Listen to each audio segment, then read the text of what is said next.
Hello বন্ধুরা, তো দেখো আমাদের বাড়িতে কত গাঁদা ফুল ফুটেছে।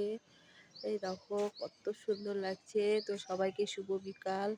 দেখো অনেক দিন পর তোমাদের ভিডিও নিয়ে চলে আসলাম। তো এই দেখো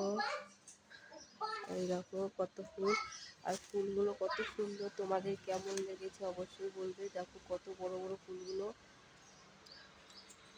এটা আমাদের বাড়ির পিছনে, এখানে ফুল গাছ লাগানো হয়েছে, ওইদিকে ছিপ গাছ লাগানো হয়েছে। তো বাই, সবাই ভালো থাকবে, সুস্থ থাকবে, আবার দেখা হবে, আবার ভিডিও নিয়ে চলে আসবো। ওইটা আমাদের বাড়ির পিছন, আর এই দিকটা ওই যে বাবু খেলা করছে, ওইদিকে বাবু খেলা করছে, ওই যে আমাদের সামনে ওইদিকে আরো ফুল গাছ আছে, এইদিকে আরো ফুল গাছ। তো বাই, ধন্যবাদ।